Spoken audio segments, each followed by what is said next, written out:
Before I start the video, I want to tell you that I opened a new Discord server, so please join it in case anything bad happens to the channel. Also, you can chat in there. Link is in the description.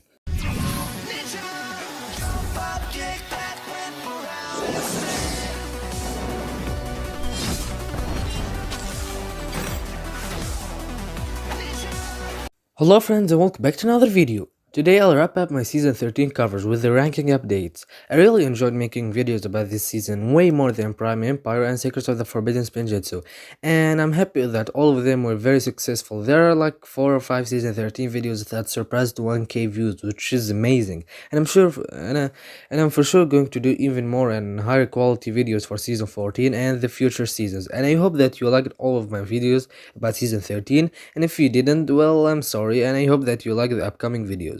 Also, no, 1 week ago we reached 300 subscribers, and which was amazing. And for the Q&A, I'll hopefully upload it next weekend or so, cause I have more important videos to make.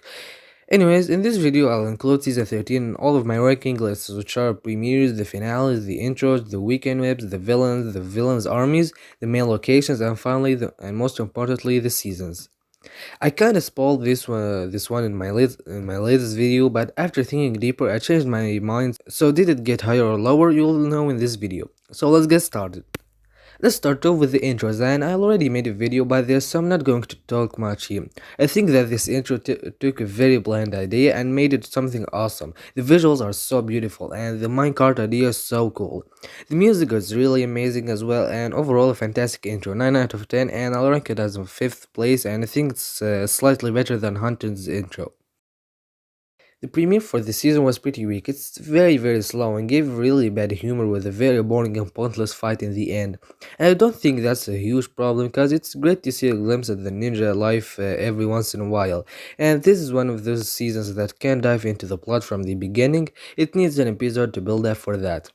But compared to other premieres, it's not as good. It'll be at 11th place, being the third worst premiere, only better than Darkness Shall Rise and Wasted True Potential.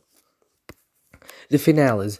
I'm going to count both the Apple Strike Back and the Son of Lily because I feel like it's not fair to only count the Son of Lily, and both episodes feel like one.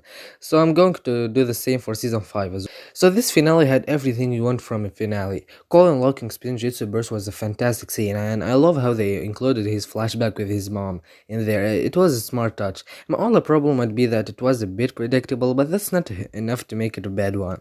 Also, the fight scene is probably the best we saw in Ninjago visually. The camera moves and the choreography was something we never saw in Ninjago. Nothing felt rushed or out of place, and everything was taken seriously enough. No bad humor or anything.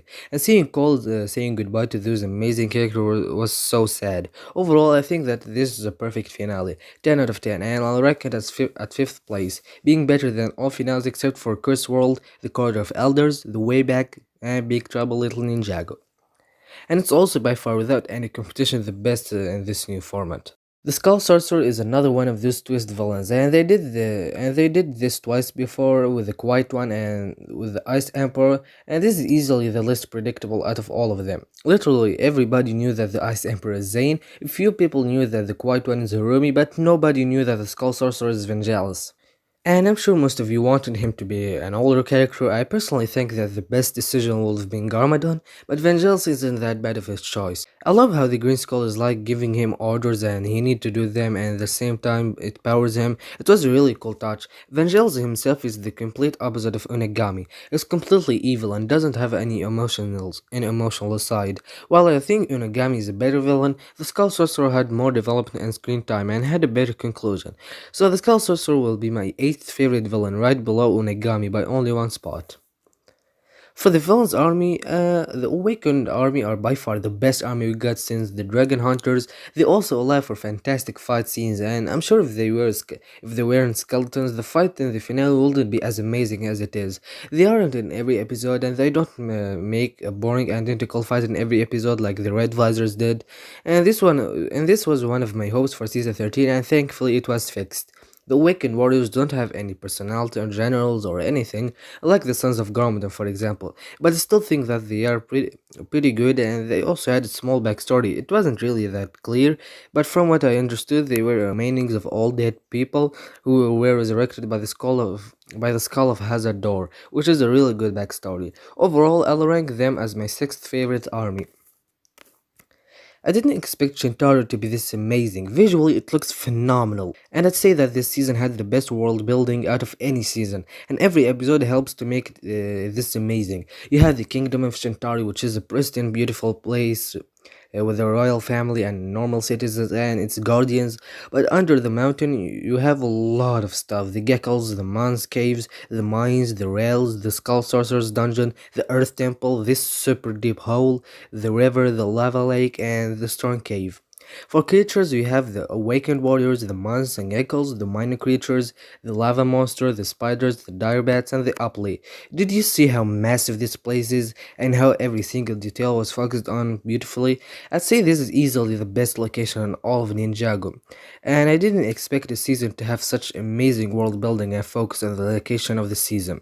And I'll rank it as my second favorite because Ninjago will always be the best for obvious reasons, but not counting Ninjago is easily the best location we ever got in Ninjago. And finally, where will I rank this season among the others?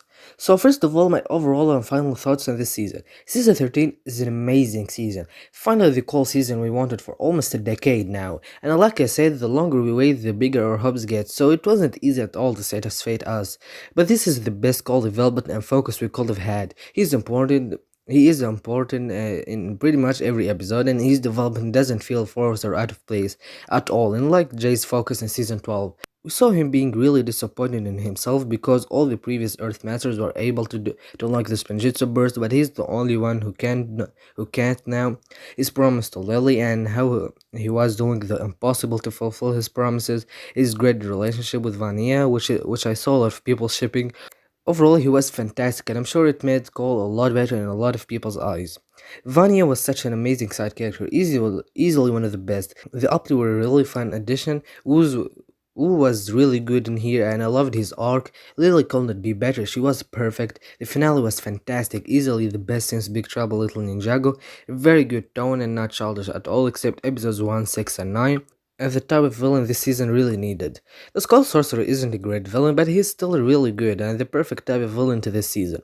Overall, Master of the Mountain was a huge surprise, and it definitely beats all the previous 4 seasons to me. In the end, I'll give season 13 Master of the Mountain a 9 out of 10, and I'll rank it as my 5th favorite Ninjago season, being my favorite since Sons of Garmadon, and it's better than seasons 1, 2, 3, 7, 9, 10, 11, and 12, but not as good as seasons 4, 5, 6, and 8. And yep, that will wrap up my season 13 series. We made a ton of videos about it and it was super fun, and this season definitely deserves it. So yeah, that's it for today's video. Thanks for watching. Don't forget to tell me in the comments what do you think of this video and what do you think of season 13 overall. Don't forget to like, subscribe, share to the friends, and I'll see you next time.